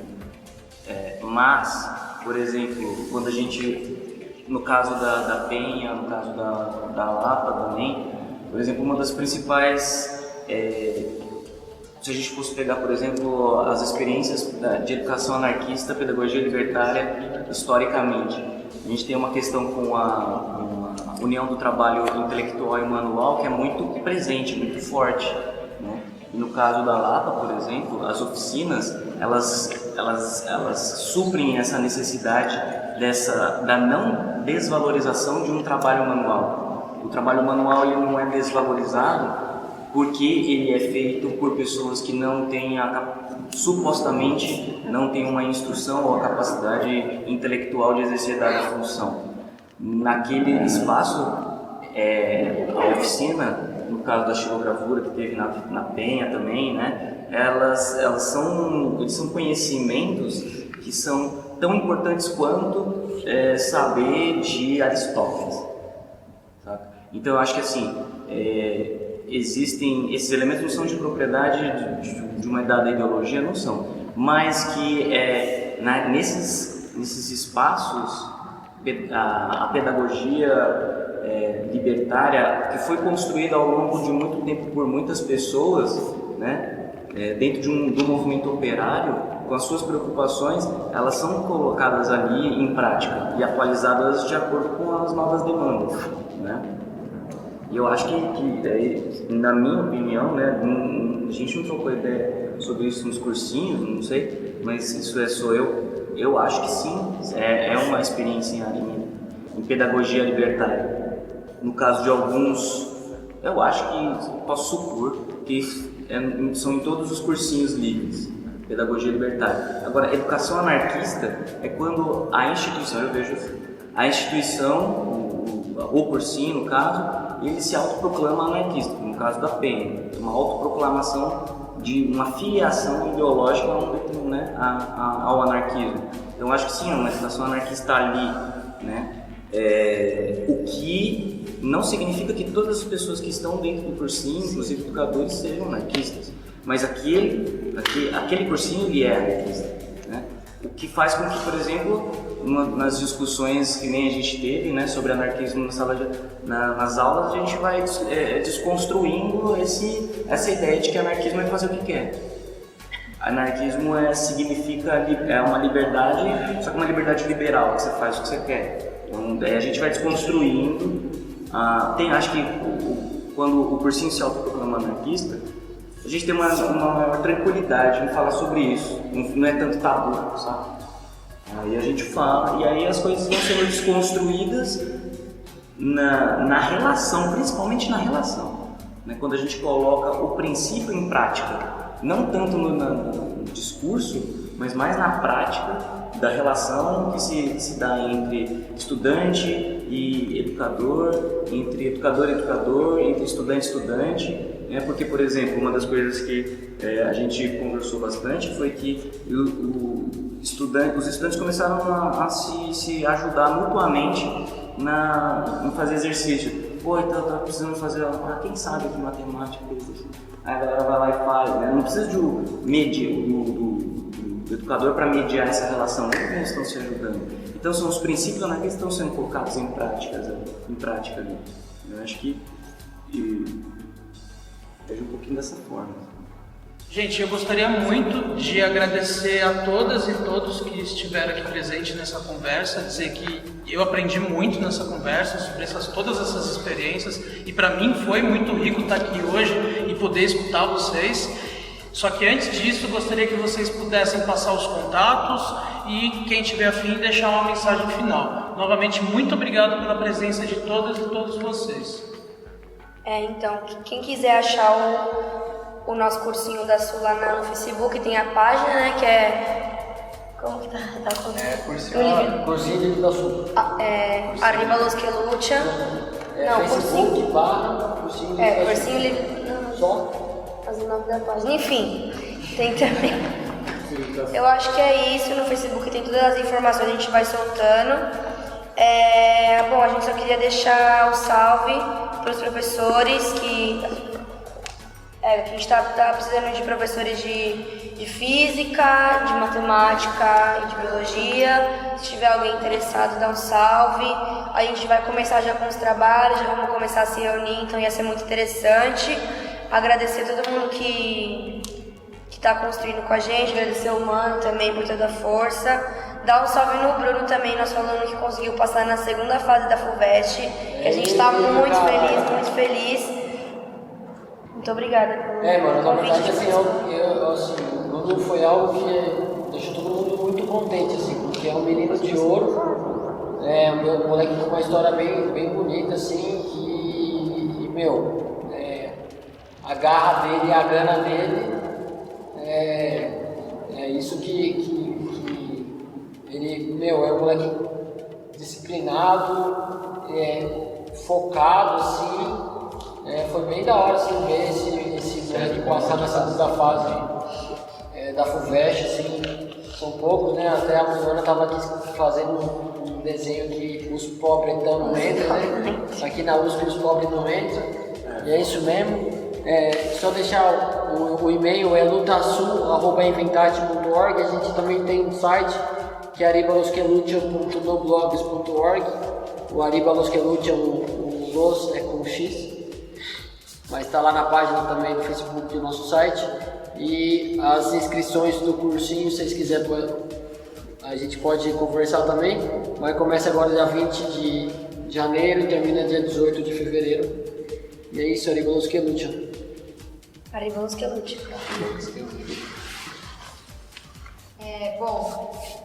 O contato do cursinho da Lapa a gente tem a página no Facebook também, que é Cursinho Livre da Lapa. Se não me engano, deve ser Facebook/Cursinho Livre da Lapa. A gente tem o e-mail, que é lapalibre@gmail.com. E tem um site que está um pouco defasado, enfim, que é lapalibre.wix.br.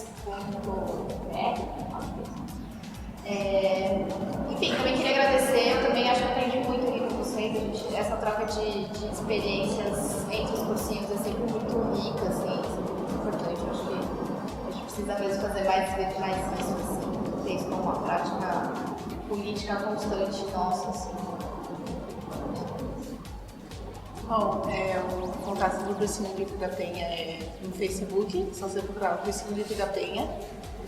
E isso daqui também é para mostrar que mesmo a gente longe do cursinho, já acabou faz tempo, acho que em outubro, a gente ainda continua ligado, sempre aprendendo cada vez mais, cada rolê a gente aprende um negócio ali, pega um negócio aqui que nunca acaba, né? Você pode, o cursinho acaba, mas você não sai do cursinho, você fica preso. E é isso. Eu queria mandar um salve aí pro Alan, que citou a garagem pra gente, a BR Sozak, onde a gente fez todo o corre, e também procurei no YouTube aí, Cursinho Livre da Penha, tá no canal do Vitor Sozak, o nosso documentário que a gente gravou sobre nossa experiência. Tá aí no YouTube, só jogar lá Cursinho Livre da Penha e mandar aí um agradecimento aí pro Obediência Sonora, né, por esse momento aqui. Tem que estar no site, né? cursinholivredapenha.wordpress.com e o e-mail que é cursinholivredapenha@gmail.com. Valeu. O Cursinho da Sé tem a página do Facebook, o livro da Sé, para quem quiser, só entrar no Facebook, as informações estão lá.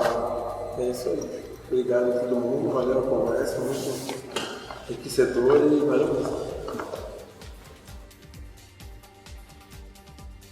Stamattina mi sono alzato, oh bella ciao, bella ciao, bella ciao, ciao, ciao. Stamattina mi sono alzato e ho trovato l'invaso, oh partigiano, portami via.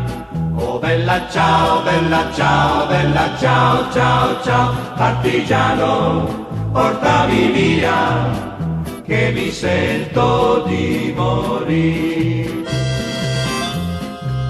E se io muoio da partigiano, oh bella ciao, bella ciao, bella ciao, ciao, ciao. E se muoio da partigiano, tu mi devi seppellire e seppellire lassù in montagna. Oh bella ciao, bella ciao, bella ciao, ciao, ciao. Seppellire lassù in montagna, sotto l'ombra di un bel fior. Tutte le genti che passeranno, oh bella ciao, bella ciao, bella ciao, ciao, ciao. E le genti che passeranno ti diranno che bel fior. E questo è il fiore del partigiano. Oh bella ciao, bella ciao, bella ciao, ciao, ciao. Questo è il fiore del partigiano, morto per la libertà. Questo è il fiore del partigiano, morto per la libertà. Questo è il fiore del partigiano, morto per